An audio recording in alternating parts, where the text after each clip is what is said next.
Hi, and welcome back to CVC Interviews. My name is Joyce Vaudreuil from Vernon.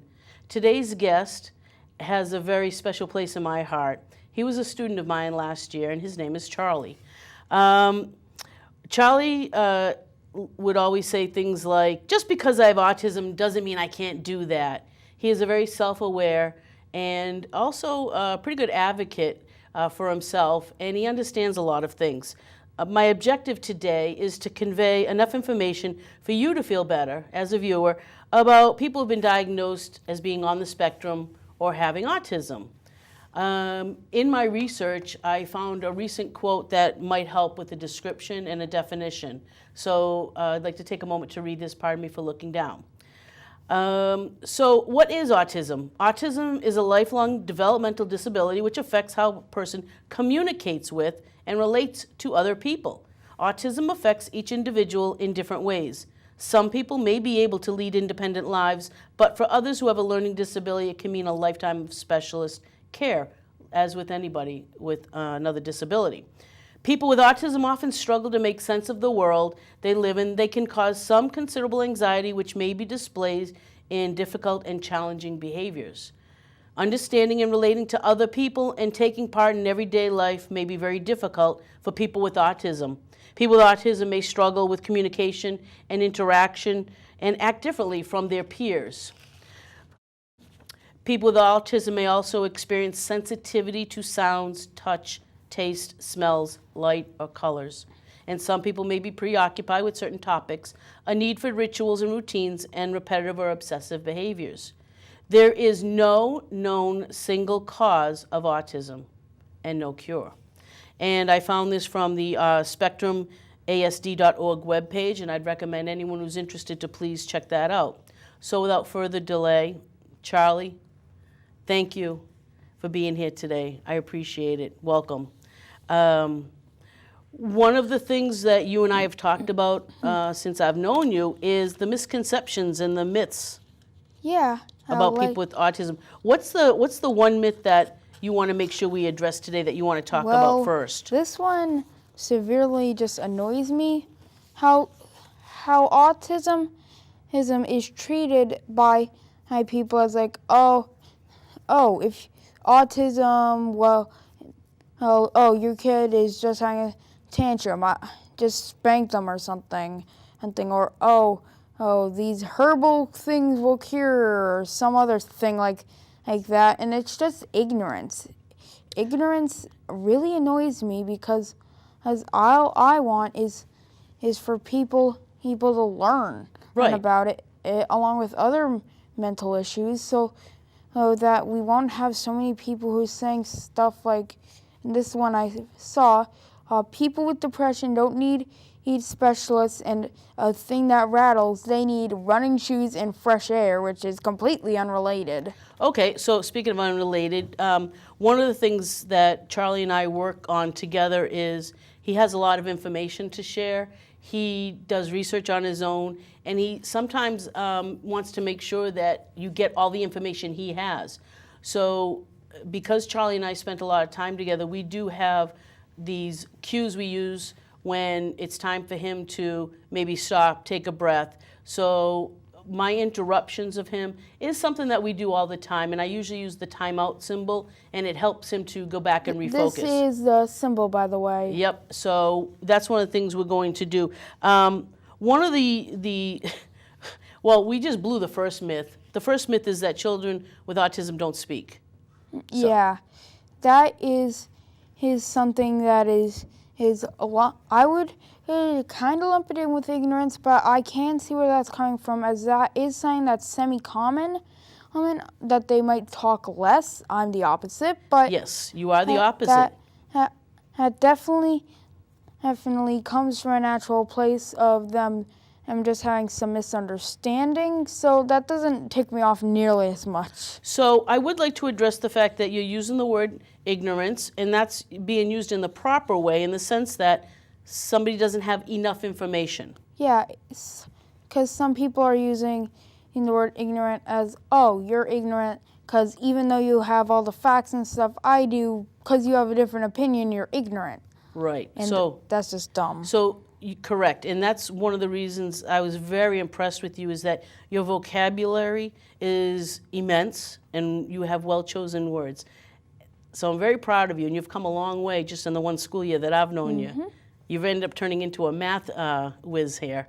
Yeah, I was a math whiz. Then in 5th grade, I wasn't able to take math because I had to go to the special ed room, the fab room at the end of the day, scheduling conflicts, so I ended up missing math, which caused me to just try to stall it out till I can get theirs, which caused my grades in math to fall, and I wasn't doing nearly as good. But with help from Mrs. Vaudreuil, I'm doing a lot better than some kids in my grade. You are. I appreciate you giving me credit. It was a team effort. Oh, and Mrs. Roberts. Yes. She was the teaching assistant. Yes, she's called, officially she's a paraprofessional who has a beautiful math mind and was able to convey different lessons to you in a different way because you saw things, different perspective. Yeah, she did more along the lines of, she'd write things down while I crunch numbers in my head. My head's like a calculator. It is like a calculator. One of the problems I think you're going to have, and that's why advocating for yourself is important, is that some teachers are going to still expect you to show your work. And I know that it's going to be difficult. Yeah, that was something that really pestered me throughout the entire time I was working on my schoolwork, especially for math. When people say, "Oh, show your work," I can't because most of that I don't even know how to convey it without clogging up an entire paper. Well, I think that once you learn some more advanced mathematics, you'll have the vocabulary and the skills and the formulas, so you will be able to explain what you're doing. I think you're doing math naturally in your mind, so that's a great skill to have. And I just don't know the symbols that everyone uses for that. Exactly, but that's why I think the further you go along in your math lessons, you'll catch on to that. Some of the other things that we've talked about is that children with autism cannot show affection. Well, I need to debunk that right away because this boy is very exuberant, joyful. He hugs people that he knows and misses. He ran up to me just now, I haven't seen him for a couple of weeks since school ended, and gave me this big, huge, warm welcome. He has great affection for his pets, his family. I've heard all about his grandfather, who he gets to spend a lot of time with, who's actually here in the studio with us today with his mom. Yeah, they're both over there. They are over there, and they don't want to be on camera. So I just need you to understand that not all students that are diagnosed on the spectrum lack an ability to show affection or empathy. That is usually the opposite. Usually they're either at a normal level, but some of them are like me, and the ones they say don't show affection are probably more along the lines of people who just aren't big on physical contact and don't speak much. They still love people, but they just can't convey it. Exactly, and that's part of the ignorance we were talking about. It's that, some people may want to and they just don't know how to, or they're not sure how someone else may accept it.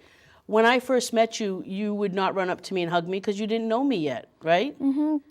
Yeah, I had learned in elementary school that doing that was a bit of a bad idea. Well, it can be if it's not someone that you know and work with all the time. No, it's mainly... Also, I've learned that you should not run like at a football player's speed, sprinting towards them, as that might nearly knock them over. Yes, that's right. I was braced for you. I saw you coming with your arms open. I knew you were coming to give me one of those big ones, so it was very good to see you again after a couple of weeks. All right, so one of the things I want to make sure we talk about too is that children with autism never make eye contact. Now, I think people are going to see that you and I have been making eye contact. And I've been making eye contact with the camera and my mom and my grandpa. Yep, you have. And the camera woman, Mrs. Jennings. So besides going to horseback riding lessons, and is it karate that you do? No, it's actually in the winter I do skiing. Oh, skiing. Okay. So you participate in sports that you like. right? Along with gaming, which is a sport. That's why esports exist. I don't even want to go there. But Yeah. I do know that you have a lot of topics, you have many interests, and I just wanted to make sure that people got to know someone like you, Charlie. You are a gem and a joy. And as a middle school student, you face a lot of challenges ahead of you. So I would like you to continue to advocate for yourself. Yeah, like puberty, popularity, all that stuff. All that stuff. Thank you very much for coming in today.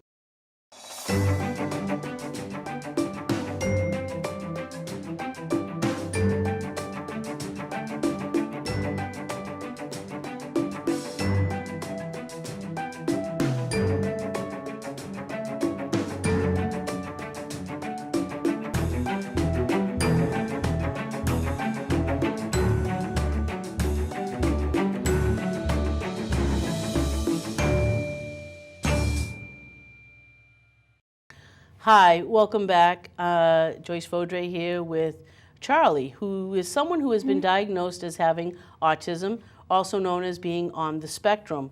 So, Charlie, right before the break, we were talking about some of the myths and misconceptions of people with autism. Whether they be, I addressed at first the ones that were just complete lunacy, then the ones that were based in fact, that were more just generalizations of some of the symptoms, and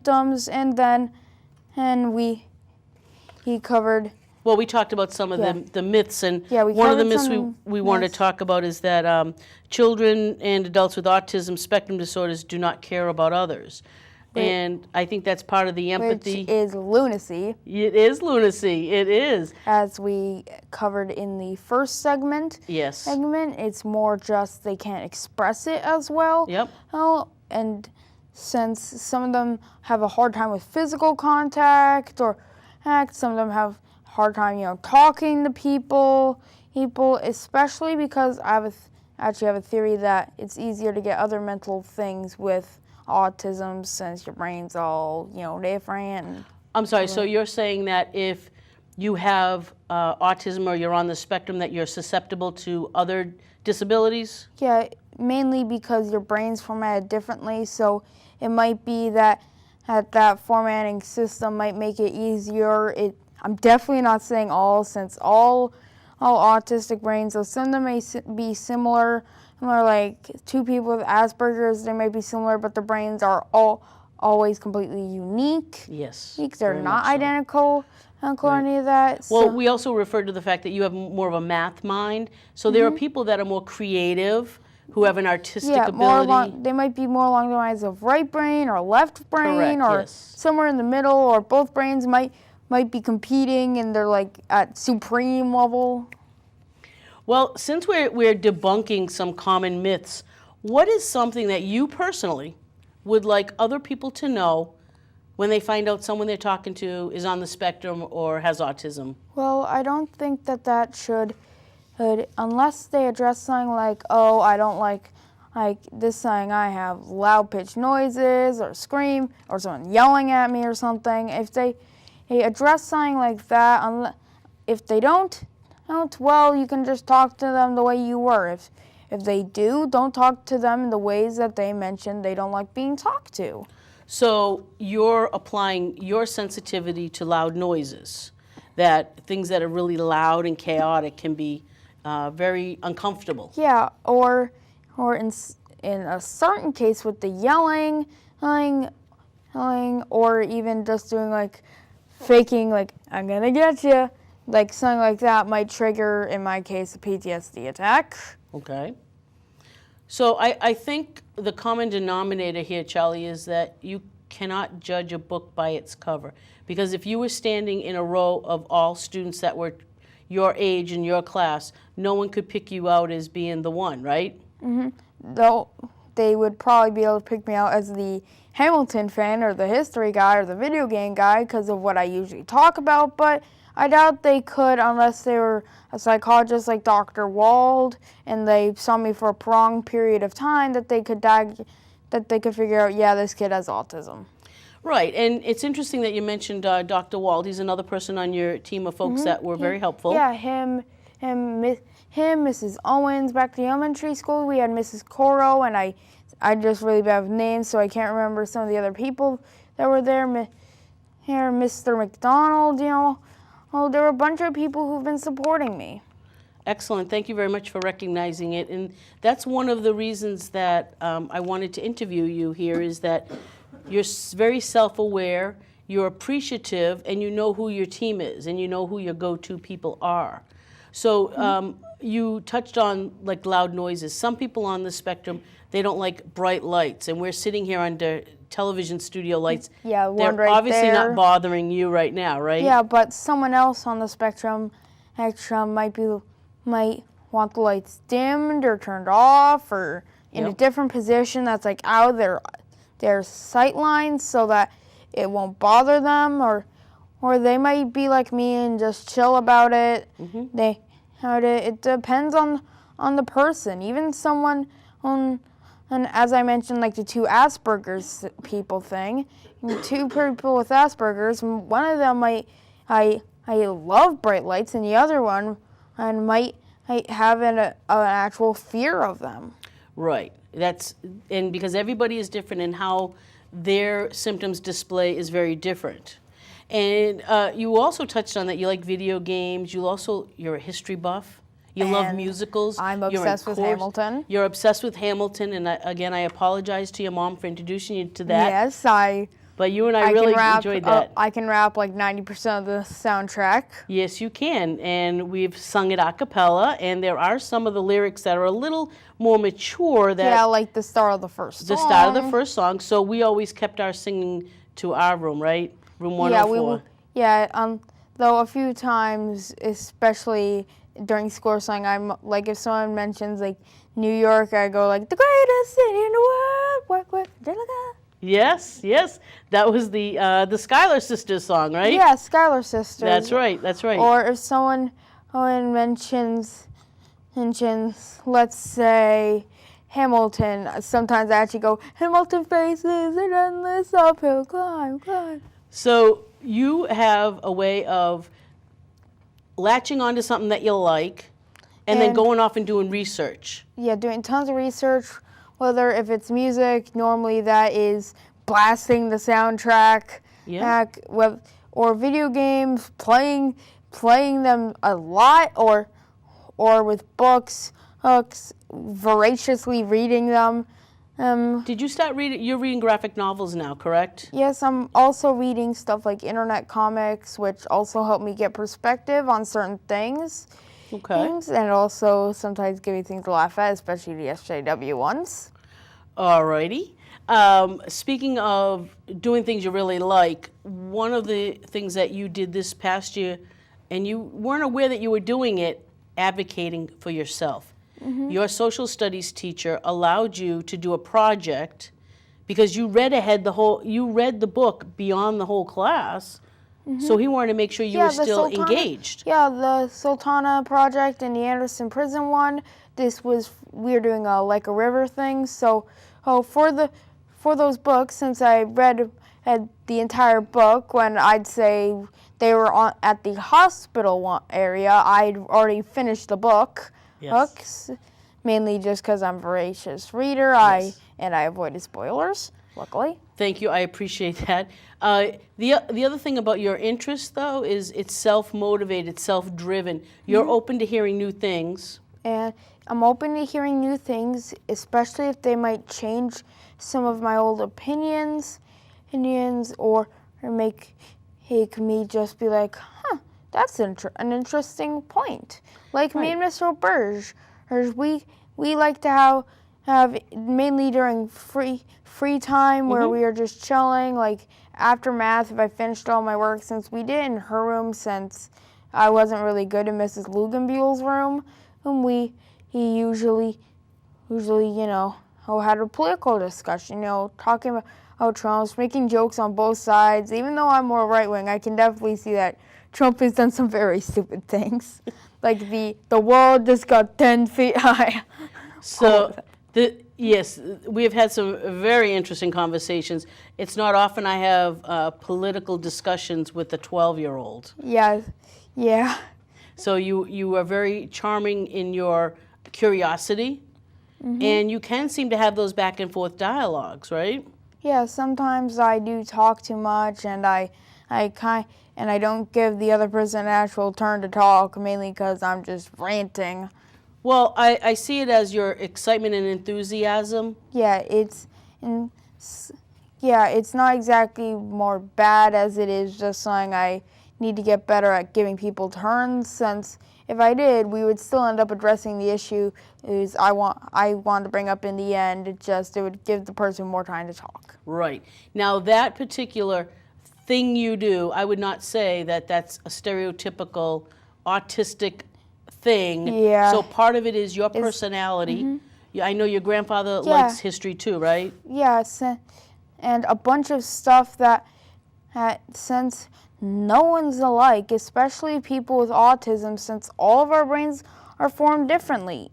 The main reason like categories of like Asperger's or something exist is, I used to make tons of jokes about that name, is mainly just like particular groups of like more similar actions or brain structures, but there's always someone, even if it's a microscopic molecule difference, slightly different. away between every other person on the spectrum.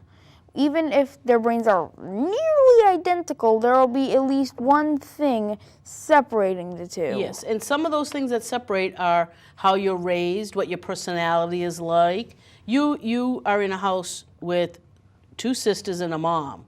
Yeah, so my dad passed by brain cancer. Yes. But I'm worried that the minute we stop recording, he's going to prank us. He's not one of those weird, malicious ghosts. He just does stuff like knock the maple syrup off the top of the fridge.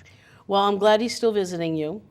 He is definitely someone that's in the forefront of your mind. And it's great because that's how people, they live on in our memories and in our hearts. So it's wonderful that you're able to recognize that, he's gone, but he's still here, right? Your dad will always be with you. Now, so along with talking about your family, that influences how you are and your personality, but also your interest. Now, your interest in video gaming, I think you have a wide range of interests, but why is it, do you think you're more attracted to the fast-paced weaponry type games? First-person shooters? Well, Yes. I think it trains my reactions and my brain, since you need to learn how to react fast, process information, check, and you have to be observant. Some people prefer the scoot and shoot, as they're called, just running, guns blazing, but I prefer more tactical first-person shooters or third person, where it's like, okay, where you maybe have to plan out your actions. Of course, I enjoy my running guns sometimes, but I do enjoy some cover-based shooters. I enjoy Portal, which is technically one, but it's more a puzzle game, which is, they took, since you have a portal gun, you shoot portals, let's say one up there on the roof, one on the floor, where you could create infinite momentum to launch yourself across a test chamber. Okay, I'm sorry. This is where I'm going to say time out. Your enthusiasm for the games. Yeah, we do have limited time in this segment. We do. I could do a whole segment with you in video games. But it's definitely something that you have found yourself. You have a lot of things in common there. I've heard you talk to other students where you get just as excited about these games. And so you have a wide variety of interests. And I think that alone helps to crush some of the misconceptions. Yeah. Don't you think? Because there are some people who think, they mainly just obsess over one thing, like ships or cars, that is pretty common, but there are people like me who just obsess over, everything. Well, that's more, I think, a personality thing. And that, more along the lines of OCD. Yeah, Yes. that too. Because That's sometimes close. you just can't stop what you're doing. You got to finish it, right? Yeah, completionist desires, stuff that I've picked up from video games or books, or just from people in my life, like my mom, my grandpa, my sisters, I think my love of sleeping during the day I got from my cats. Again, you definitely have empathy for animals. You have a couple of lovable cats. And some of the things that you were doing were bad habits. And I think once we were able to scrape away at all the outside interference stuff, we really got down to it. And you wound up being a very happy, healthy, well-adjusted boy in school, right? And you're going into the 7th grade. Will you be doing chorus again? I know that's one of your... Yeah, I really do love singing. Yes. Singing, it's one of my favorite things to do, especially Hamilton, which annoys my family to no end, along with my love of doing a British accent. Yes, that's been enjoyable too. So, Well, it annoys my sisters. Well, Charlie, it's been a wonderful afternoon with you here today. You just proved to me once again that you're full of joy and information. And I enjoy shattering misconceptions. And I actually hope that since I do have some other stuff not related to autism that I would like to talk about, for example, PTSD, ADHD, abuse, all that stuff of emotional connection to animals, I think that it would be a good idea for me to appear on the show a few more times. Well, I think I like that idea, and I definitely want to put a bookmark in there. Especially with other people, like let's say another person with post-traumatic stress disorder like my sister Claire, though it manifests differently. Okay, so we do have to wrap up for today. You and I can talk about some future shows together, maybe have another student on, and we can talk about what you want to talk about and the message you want to convey. But for now, thank you very much for coming in today. And I want to thank your mother and your grandfather too. So thank you again for joining us for CVC Interviews. My name is Joyce Vaudreuil. And my name is Charlie. And we're out! Okay, now to do the thing where it's like...